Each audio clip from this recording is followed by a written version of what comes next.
प्यारे साथियों, एक बार पुनः आपका इस क्लास में स्वागत है। आप सभी को मेरा नमस्कार। मैं डॉक्टर अशोक भास्कर पुनः आपके बीच में उपस्थित हुआ हूँ। अभी तक हमने साधन पाद के 10 सूत्रों को जाना है और अब हमें आगे के सूत्रों की व्याख्या करेंगे।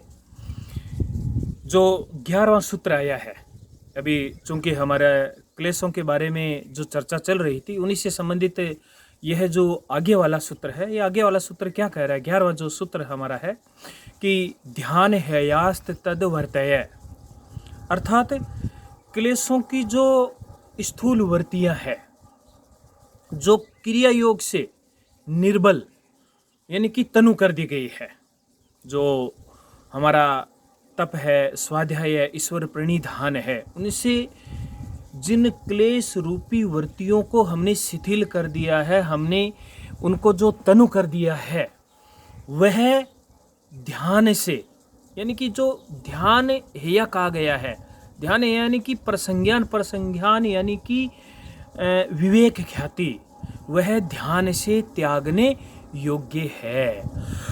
अर्थात त्यागने योग्य क्यों है? क्योंकि यह जो क्लेश रूपी वृत्तियां है, यह हमारे उस पथ में, उस मोक्ष के पथ में यह क्या है? यह बाधा उत्पन्न करने वाली है। इसलिए वह क्या है? वह त्यागने योग्य है। इसी प्रकार से इस क्लेश से संबंधित जो अगला सूत्र बताया गया है, उस सूत्र में कहा गया है कि क्लेश मूले कर्माशयो, क्लेश मूले कर्माशयो दृष्टा दृष्ट जन्म वेदनीय। बड़ा ही इंपॉर्टेंट यह है जो सूत्र आया है। ये सूत्र क्या कहना चाहता है कि क्लेश जिसकी जड़ है, क्लेश जिसकी जड़ है, ऐसे कर्मों की वासना वर्तमान और अगले जन्मों में भोगने योग्य है। यह सूत्र क्या कर रहा है? यह सूत्र जिस भारतीय दर्शन की एक रीढ़ जिसको हम कह सकते हैं, जो पुनर्जन्म के सिद्धांत को स्वीकार करता है, पतंजलि योग सूत्र का यह जो 12वां सूत्र है, वह उसको स्थापित करता है। उस सिद्धांत का यह एक तरह से कहें तो प्रमाण है, प्रूफ है ये, कि जो क्लेश है और उन क्लेशों के कारण से जो कर्म बंधन होते हैं, उन कर्मों का हमें इस जन्म में और अगले जन्मों में उसका हमें परिणाम मिलता है, उनका परिणाम हमें भोगना ही पड़ता है। यहाँ पर जो बात आई है दृष्टा अदृष्ट जन्म वेदनीय, दृष्टा जन्म वेदनीय का यहाँ पर यह अर्थ है कि इस प्रकार के कर्म संस्कार जिनका परिणाम हमें इसी जन्म में मिल जाने वाला है। अदृष्ट जन्म वेदनीय अर्थात कर्म है, कर्म के संस्कार है, लेकिन उनका जो हमें परिणाम मिलने वाला है, वह कोई जरूर नहीं है इस जन्म में मिले, वह हमें अगले जन्म में भी मिलने वाला है। साथियों, हम बहुत अच्छे ढंग से इस चीज़ को जानते हैं कि जो ये अविद्या है, इस अविद्या के कारण से ही विभिन्न प्रकार के क्लेश रूपी जो ये वृत्तियां हैं, इनका हमारे साथ में बंधन होता जाता है। और ये जो बंधन होता है, ये बंधन ही हमारे जन्म जन्मांतर का कारण बनता है। और एक व्यक्ति जन्म और मृत्यु इस चक्रव्यूह के अंदर वह पसीजता रहता है, वह घूमता रहता है। अर्थात हम यूं भी कह सकते हैं कि किसी भी जन्म के पीछे जो कारण है, वह हमारे यह कर्म है। जिस प्रकार का जैसा हम कर्म करेंगे, उसी प्रकार की हमें योनि प्राप्त होगी। आगे के सूत्रों में इसके बारे में बताया हुआ भी है। आगे के यदि हमें उस 13वें सूत्र को लें, जिसमें कहा गया है कि सती मूले तद्विपाको जात्यायुर्भोगा, अर्थात अविद्या आदि क्लेशों की जड़ के होते हुए उस कर्माशय का जो फल है, जाति, आयु और भोग होता है। इस जाति, आयु और भोग को हम समझेंगे। यहाँ पर क्या कहा गया है कि अविद्या आदि क्लेशों की जड़ के होते हुए अविद्या आदि क्लेशों के कारण से क्या होता है, कर्मों का बंधन होता है और उसका जो फल है वह जाति, आयु और भोग के रूप में हमें प्राप्त होता है। यहाँ पर जाति को हम समझते हैं। यहाँ पर जाति का अर्थ यह नहीं है कि मैं कोई ब्राह्मण कुल में पैदा हुआ हूँ या वैश्य कुल में पैदा हुआ हूँ या शूद्र कुल में, या अनेक प्रकार की हम जिन जातियों की बात करते हैं, नहीं। यहाँ पर जाति का अर्थ है कि मुझे मनुष्य योनि प्राप्त हुई है, पशु योनि प्राप्त हुई है, या कोई अन्य जीव जंतु कीड़ा मकोड़ा किस प्रकार की मुझे योनि प्राप्त हुई है, उस दृष्टि से यहाँ पर जाति है। और जन्म से मृत्यु पर्यंत तक जो काल है वह यहाँ पर आयु है। और इस आयु के अंतर्गत जो कुछ भी हम भोगते हैं, जो भी हमारे भोगने के साधन है, वह भोग है। अब जो ये जाति, आयु और भोग के रूप में जो हम फल हमें जो मिल रहे हैं, उसको हम थोड़ा सा यूं भी समझ सकते हैं, और इसको मैं सरल उदाहरण के द्वारा समझाने की कोशिश करूंगा कि जिस प्रकार के हम कर्म करेंगे उसी प्रकार की हमें योनि प्राप्त होगी। उदाहरण के लिए हम समझ लीजिए कि अगले जन्म में हमें मक्खी की योनि प्राप्त होती है। अब यदि हमें मक्खी की योनि प्राप्त होगी तो मक्खी का अपना शरीर होगा, और किसी एक अन्य व्यक्ति को मनुष्य मान लीजिए शरीर मिलता है, मनुष्य शरीर मिलता है, तो मनुष्य शरीर के अनुसार ही उसकी आयु होगी, उसी के बलाबल के अनुसार उसकी आयु होती है। उसी के अनुसार किसी को यदि मक्खी की योनि प्राप्त हुई है तो उस मक्खी की आयु उसके बलाबल के अनुसार उसको वह प्राप्त करेगा। अब एक मक्खी का जो शरीर होता है, हम सभी जानते हैं कि एक मक्खी का शरीर किस प्रकार का होता है। वह मक्खी उस शरीर को प्राप्त करके उसी के अनुरूप वह क्या करेगी, भोग करेगी, क्योंकि उसके शरीर की संरचना उसी प्रकार की है। ठीक इसी प्रकार से जब एक मनुष्य को जो शरीर प्राप्त होता है वह उस प्रकार का भोग प्राप्त करेगा, क्योंकि उसके जो शरीर की संरचना है, उसका जो पाचन तंत्र है, उसके हाथ है, पैर है, उसको जो 5 ज्ञानेंद्रियां दी गई है, प्रकृति उसको उसी प्रकार के भोग के, यानी कि उसको उसी प्रकार के साधन देती है जिससे वह अपने जीवन का क्या कर सके, निर्वाह करता है। और अलग अलग प्रकार के जाति, यानी कि अलग अलग प्रकार की जो योनियां होती है वह भोग करती है। अब इस भोग के अंदर देखिए, इस भोग के अंदर मनुष्य एक ऐसा प्राणी है जिसके पास में वह विवेक है, और उस विवेक के अनुसार वह जाति, आयु, भोग को ध्यान में रखते हुए उसके पास में जो भी साधन है उनका अपने विवेक से प्रयोग करते हुए वह पुण्य या पाप जिसको हम कहते हैं उसके अनुसार अपनी बुद्धि विवेक का प्रयोग करते हुए वह कर्मों को कर सकता है। और उन कर्मों को जब वो करेगा उसी के अनुसार उसको फिर क्या मिलेगा, उसका फल मिलेगा। जैसा कि आगे के सूत्र में बताया गया है कि ते आह्लाद परिताप फला पुण्य पुण्य हेतुत्वात्, अर्थात कि वे कौन से, जो मैंने अभी कहा है कि जाति, आयु और भोग सुख दुख रूपी फल देने वाले होते हैं, क्योंकि उनके कारण पाप और पुण्य होता है। अब आप यदि किसी भी प्रकार का कोई कार्य करते हैं, उस कार्य के अंदर आप किसी को पीड़ा पहुंचा करके काम करते हैं तो अगले प्राणी को पीड़ा पहुंचेगी, तो वह उसी प्रकार का आपको उसका क्या मिलेगा, उसका परिणाम मिलेगा। यदि आप किसी को सुख देते हैं या इस प्रकार का काम करते हैं जिससे आपको भी सुख मिलता है, अगले को भी सुख मिलता है, तो उससे आपको उसी प्रकार का कर्म या आपसे आपके साथ में उसी प्रकार का संस्कार जुड़ेगा। इसलिए बहुत ही इम्पोर्टेंट है, बहुत ही ये ध्यान रखने वाली बात है कि हम किस प्रकार का कर्म कर रहे हैं, और जिस प्रकार का हम कर्म करेंगे हमें उसी प्रकार का क्या होगा, हमें उसी प्रकार का आगे वाला जो जन्म है वह हमें मिलेगा। हमें मनुष्य योनि मिलनी है, हमें पशु योनि मिलनी है, या हमें कोई पक्षी योनि मिलनी है, या जीव जंतु कीड़े मकोड़े किस प्रकार की हमें योनि प्राप्त होनी है, वह पूरी की पूरी निर्भर करती है हमारे इन कर्मों के ऊपर। हम यदि आगे बढ़ें, बड़ा ही अच्छा इन्हीं कर्मों को लेकर के जो सूत्र बताया गया है, जो 15वां सूत्र बताया गया, जिसमें बताया गया है कि परिणाम ताप संस्कार दुखेर गुण वृत्ति विरोधाच दुखमेव सर्वम विवेकिन।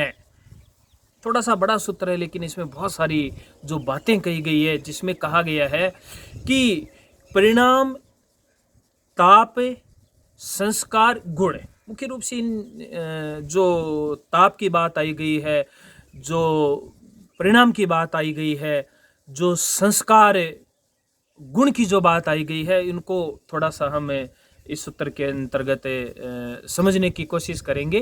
क्योंकि परिणाम दुख ताप और संस्कार जो दुख बना रहता है, और गुणों के स्वभाव में भी जो विरोध है, इसलिए विवेकी पुरुष के लिए सब कुछ ये दुख ही है। यानी कि जो सुख की बात कर रहे हैं विवेकी पुरुष के लिए वो दुख ही है। ये चीज़ किस प्रकार से है, इसको थोड़ा सा हम जानते हैं। सबसे पहले तो जो चीज़ आती है यहाँ पर जो बताई गई है कि परिणाम दुख वाली बात, क्योंकि परिणाम दुख है, ताप दुख है, संस्कार दुख है। तो ये जो अलग अलग प्रकार के जो दुख बताए गए हैं, इनमें सबसे पहले जो परिणाम दुख है, परिणाम दुख क्या चीज़ है? देखिए कि हर व्यक्ति सुख प्राप्त करना चाहता है, और उसे सुख प्राप्त करने के लिए वह अनेक प्रकार के संसाधनों को जोड़ना चाहता है। और एक चीज़ हमेशा ध्यान रखिए कि जब भी किसी चीज़ को हम प्राप्त करना चाहते हैं, कोई भी हम सुख प्राप्त करना चाहते हैं, तो उस सुख के पीछे किसी न किसी का दुख जरूर जुड़ा रहता है।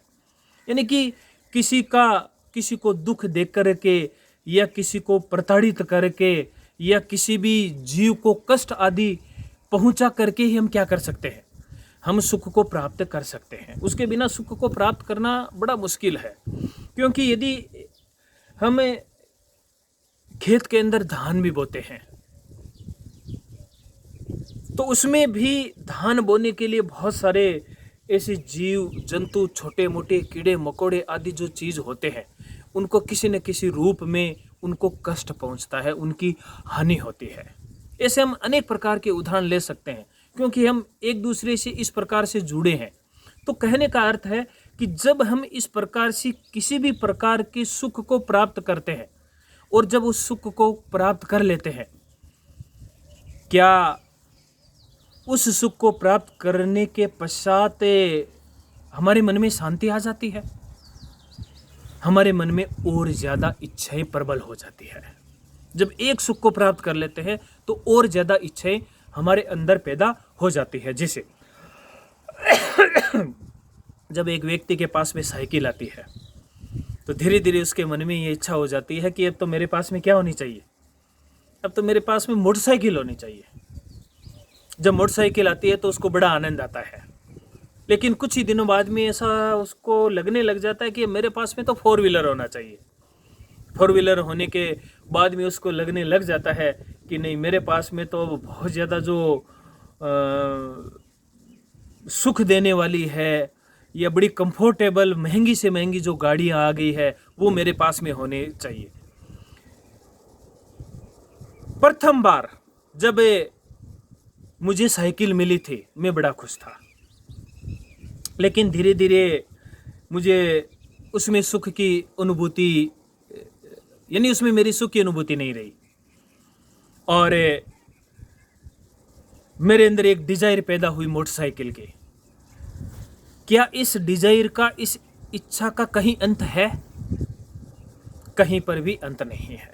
अर्थात हमें आगे से आगे जो भी परिणाम मिलते जाते हैं, उन परिणामों के स्वरूप हमारी डिजायर और बढ़ती जाती है, हमारी जो इच्छाएं होती है वो अनंत होती जाती है, और हमारा जो मन है उस मन के अंदर अशांति बढ़ती जाती है, और इस अशांति के फलस्वरूप ही जो दुख है वह परिणाम दुख है।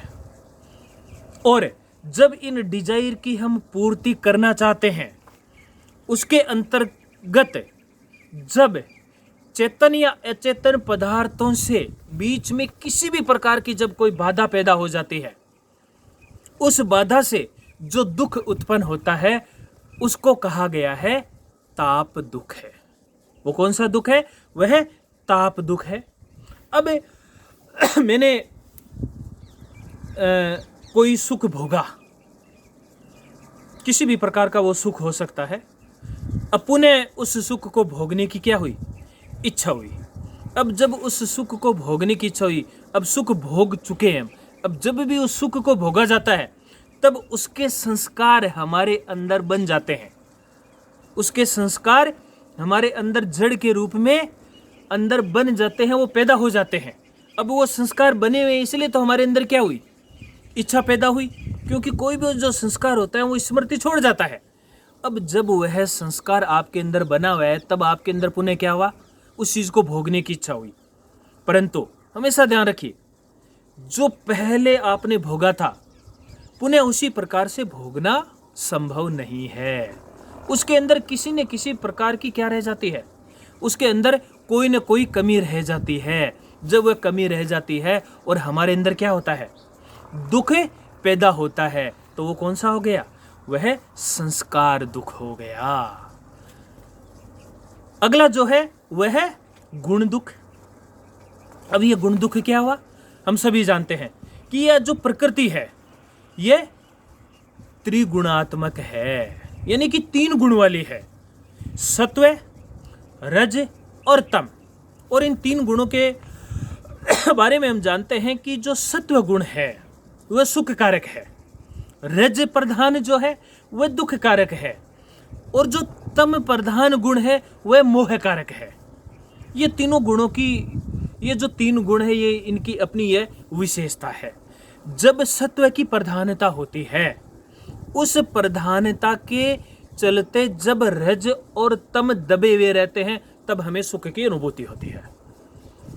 जब सत्व और तम ये 2 गुण जब दब जाते हैं और रज की प्रधानता होती है तब व्यक्ति दुख को अनुभव करता है। और जब सत्व और रज ये 2 गुण जब दब जाते हैं और तम गुण की जब प्रधानता होती है तब व्यक्ति क्या होता है? मोहग्रस्त होता है। और इन तीनों गुणों के इस प्रकार के प्रभाव से, यानी कि जिस समय जिस गुण की आपके अंदर प्रधानता होगी उस समय आप उसके प्रभाव में होंगे और उसी प्रकार आप अनुभव करोगे, कभी सुख का, कभी दुख का, और कभी मोहग्रस्त हम रहेंगे। तो ये जो तीनों गुणों का हमारे ऊपर, हमारे मन के ऊपर, हमारे वृत्तियों के ऊपर जब प्रभाव आता है तब कभी हम दुख का, तो कभी हम सुख का, और कभी हमें उस मोह का क्या करते हैं? हम उस मोह को फील करते हैं, हम उसका अनुभव करते हैं। और इस प्रपंच के अंदर हम क्या करते हैं? हम उसे प्रपंच के अंदर फंसे रहते हैं। लेकिन एक विवेकी जो मनुष्य होता है वह ये जानता है कि जो कुछ भी ये सुख दुख मोह जो मुझे मिल रहे हैं ये सारे के सारे जड़ है, ये सारे के सारे जड़ पदार्थ है, ये टिकने वाले नहीं है, ये क्षणिक है, ये अनित्य है। एक बार यदि इनको मैं भोग लूंगा तो पुनः उसे ज्यादा भोगने की मेरे अंदर और क्या होगी? इच्छा पैदा होगी। इसलिए विवेकी जन के लिए ये जो लौकिक सुख है ये सारे के सारे उसके लिए त्याज्य है, वह उनको त्यागता है। तो इस सूत्र में बड़ा ही अच्छा पतंजलि ने कहा है कि एक जो विवेकी पुरुष है उसके लिए यदि हम दुख तो वैसे ही त्यागने के लिए है। लेकिन चाहे आप परिणाम, ताप, संस्कार, किसी की भी हम बात करें, इनके द्वारा आने वाले जितने भी सुख दुख आदि है वह क्षणिक होने के कारण से वह त्यागने योग्य है।